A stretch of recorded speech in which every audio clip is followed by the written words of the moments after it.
Hey, what's up, growers? Welcome to Seedsman Saturday. As you can see, we got empty beds. The Hypoaspis Miles, the predator mite, took over these beds. And if you watch my previous episodes, it kind of shows you the steps of how I got myself into these issues. But I'll just run it back. So the seeds came in late. I waited and I waited, and this crop culture just blew up. And I was trying to get everything on the same cycle. This is a new tent that I got. So I was trying to bring things from other tents in here and just time everything out. It didn't work out. I usually plant into solo cups and pick and choose what I want to plant in my beds.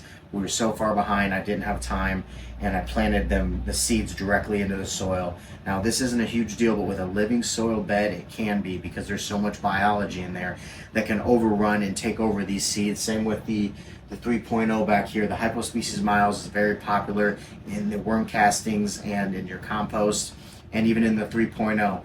So we won't be planting in our living soil beds directly anymore. We're going to take the time, put it in our solo cups, pick and choose what we want, get the health established first before we put in this bed.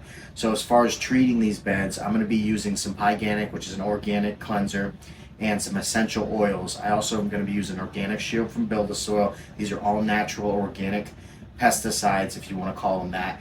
And we're not going to totally wipe out the mites. We don't want to take them out completely. So what I did, they like to live in the first ½ to 1 inch layer of your soil. So I'm drying out the soil just a little bit to where if I go down 3 inches, 2 inches, it's wet, it's moist. But that top few inches of soil is dry now. And the Hypoaspis mites, they like that moisture.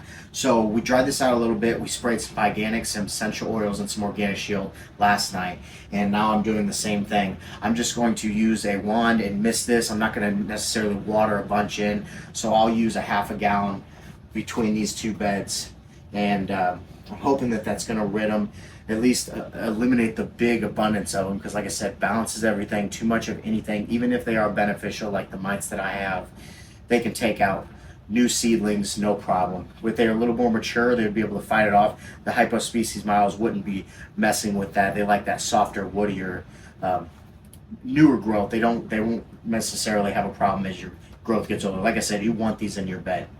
So, sad to say it, but there'll be no Seedsman Saturday for the next 2 months. We're going to finish up these crop culture girls. They're floor flipping them in the next few days, and then in about a month or so, I will be planting and germinating the new Seedsman genetics, and we'll be running the Seedsman Saturday again.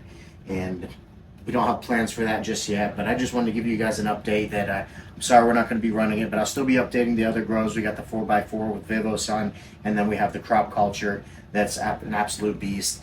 And waiting on a sponsor again. As soon as Spider Farmer, they wanted to work with me, so they sent me a tent and a light, and the tent is still not here, and I'm excited to be putting in that new hobby grow from Grassroots. It's a 19 by 19, 8 by 18 living soil bed. Same fabric, same PVC, everything. It's just smaller. So if you're new into growing, you can get that bed with the scrog, the PVC cut, and everything for less than 90 bucks.